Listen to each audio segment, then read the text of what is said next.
नमस्कार, अटल मत न्यूज मध्ये आपले सहर्ष स्वागत आहे। नामांतर ठराव दिन हा ठराव आता सर्वांनी सांगितलेला आहे।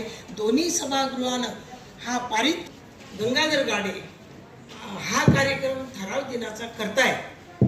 या दिवशी नामांतर जरी झालं नसेल 14 जानेवारी करायचे, परंतु ते 94 ला गेले। आम्ही फारच दुःखात होतो, अतिशय दुःख होतं। त्याच्यामुळे मी ते मागच्या वर्षी आणि त्याच्या मागच्या वर्षी करू शकले नाही, पण या वर्षी म्हटलं आपल्याला समाजाला काही देणं आहे म्हणून या कार्यक्रमाचं आयोजन केलेलं आहे।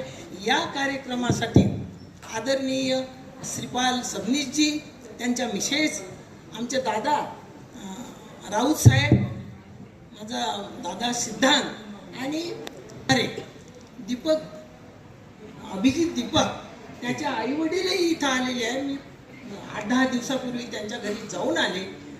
त्यांना बोलले की दादा, मी अनेक संकट भोगले आहे, गाडे साहेबांसोबत मी एवढे संकट भोगले आहे का त्याची सीमाच नाही।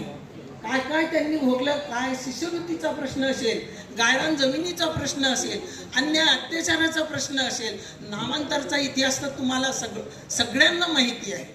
आणि अशा अवस्थेत नोकरीचा प्रश्न असेल, आणि अनेकांना साहेबांनी नोकऱ्याही दिलेल्या आहेत। एक मिनिस्टर करू शकत नाही एवढं काम गाडे साहेबांनी केलेलं आहे, पण फार अल्पावधीत ते निघून गेले। त्याचा आम्हाला खूपच दुःख आहे। कारण तुम्हाला सांगते, गाडे साहेब अजूनही तरी 10 वर्ष जगायला पाहिजे होते। समाजासाठी फार मोठी देण होती ते, पण ईश्वरी लीला काही अजब आहे। ते त्यांना शुगरमुळे घेऊन गेले आणि आमच्यावर हा बोजा टाकला।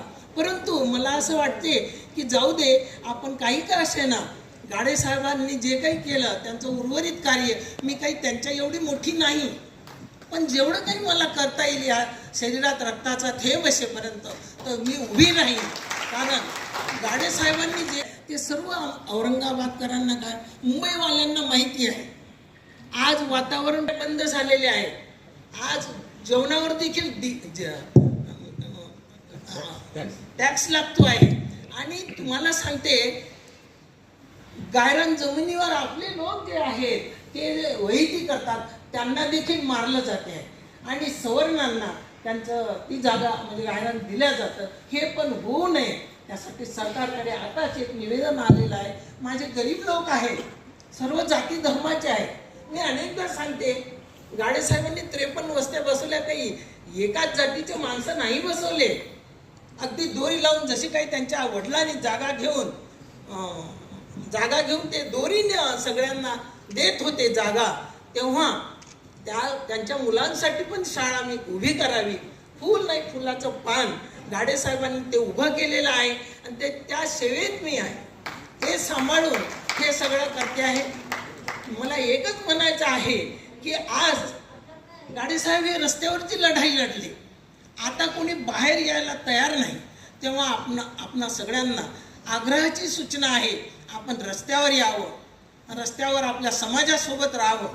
बाबासाहेबांचं एकच म्हणणं आहे, काही झालं तरी चालेल, हातावर भाकर खा। आता ती वेळ नाही राहिली, पण पोरांना शाळेत पाठवा। शिक्षणच हे समाज परिवर्तनाचं मोठं हत्यार आहे, हे बाबासाहेब आपल्याला सांगून गेले। तुम्ही गुलामीत राहू नका। तुमच्याजवळ जर 2च रुपये असतील तर 1 रुपयाची भाकरी घ्या आणि 1 रुपयाचं पुस्तक घ्या। भाकरी तुमचं पोट भरेल आणि पुस्तक तुम्हाला या जगात कसं राहायचं, कसं शिकायचं ते शिकवेल।